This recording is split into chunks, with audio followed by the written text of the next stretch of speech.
Okay. Karla, how long have you been teaching? Well, since I was 15, I'm 64 now, so you do the math. Okay. Business people, figure that out for me. That's our dog in the background. Commenting. So we're going to be talking about studying, not... The dog is licking my neck right now.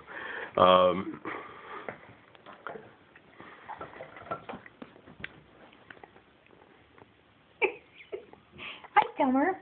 Anyway, cognitive, affective, psychomotor, studying cognitively is what most people are used to thinking about, but I'd like to talk with you about psychomotor studying. You have taught little fine motor skills as a violin orchestra teacher. So how do you study motor skills? Oh, well, the first thing you do is you set a premise, and then you explain in detail what you want to happen. Mm-hmm. When you take a certain skill, you take one teaching point and you repeat it many, many times. As someone said, repetition is the mother of learning. Shinichi Suzuki. Yeah, I don't know. I think somebody else said it before him, though. Really? Yes, I do. But in Suzuki's mind, we learn the way we learn our language. He calls it the mother tongue approach. Mm-hmm. And it has to be modeled for you. So that's why children need to see fine art, need to hear good music in the other areas, why they need to see good examples of that particular area so that they can understand where they're going with this, so they have a goal in mind. And whenever my children practice, the most important thing is for them to know that the little practice goal for any individuated skill is not the goal. There are bigger goals, and if you can't always win, so you have to love the journey as you go. Mm-hmm. So we have to use our affective domain. Oh, you don't agree, Summer? Summer doesn't agree about that. But anyway, so you have a goal in mind when you practice this set of skills or one skill. You repeat it, you repeat it, repeat it, repeat it. You have no way of knowing whether the improvement's going to be enough. So you stop, you take a break, you go back to it, and then try to incorporate it into a bigger whole Mm-hmm. of another set of skills. So that way, you have a continued improvement. And sometimes you can't tell. Sometimes you can't tell whether you're improving or not. And the only way you can do that is to go away from it and come back to it. Okay. So you have a particular goal in mind. Yep. So if you're practicing throwing a football, we were just discussing this, you break it down into discrete steps. There's a special technique that you need to... And so you do that with music. Oh, yes. And there must be discrete steps in... Well, steps in math. What about art? Oh, there has to be. And art's wonderful. I mean... Well, you've been studying drawing.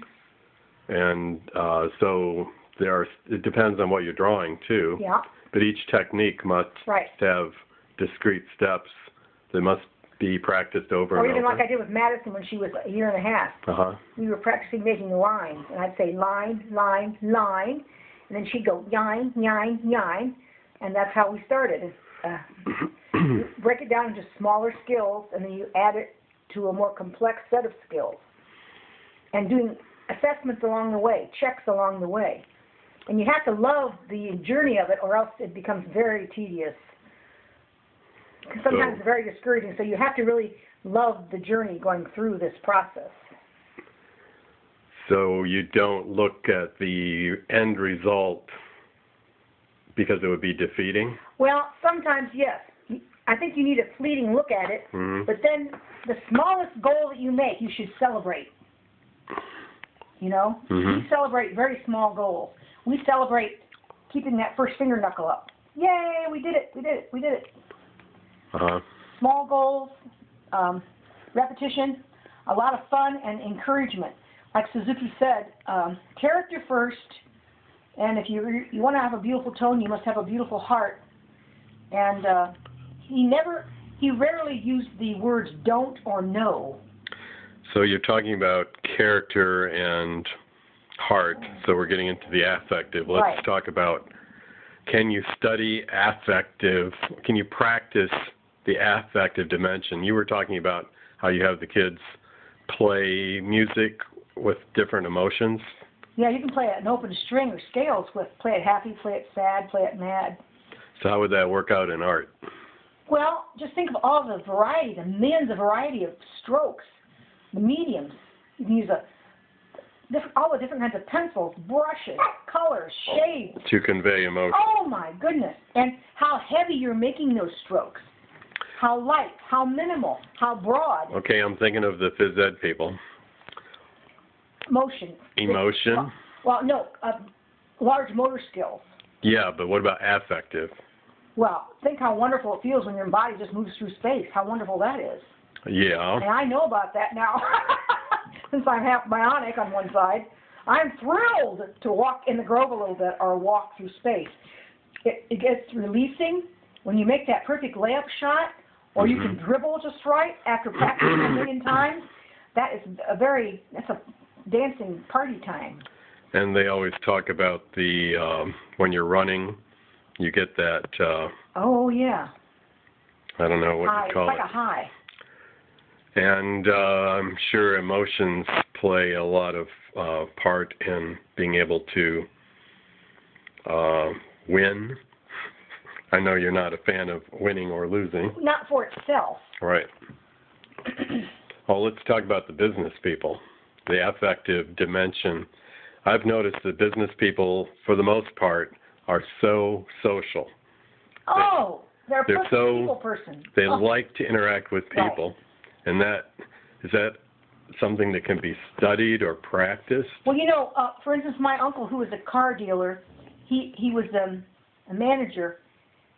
He loved selling cars, and he was in love with he was addicted to all the cars and their functions and all that. Mm-hmm. But, Summer with the car. Go ahead. He loved going out there with those customers and helping them figure out that deal. He enjoyed it so much. Mm-hmm. And I can't help, well, look at our boy James, how he is. He rattles on about how his customer loved the way he did the brickwork he's just absorbed. I guess business actually can be an art in itself because you enjoy the process of getting toward the transaction, the process of, and the marketing of it. What about the practice of character within business? Well, like that gets practice of being an honest dealer. What do you think in those terms? Well, you know how I am. I probably shouldn't go into some of the details, my opinions, but I think that it depends on how you're raised and how you're trained.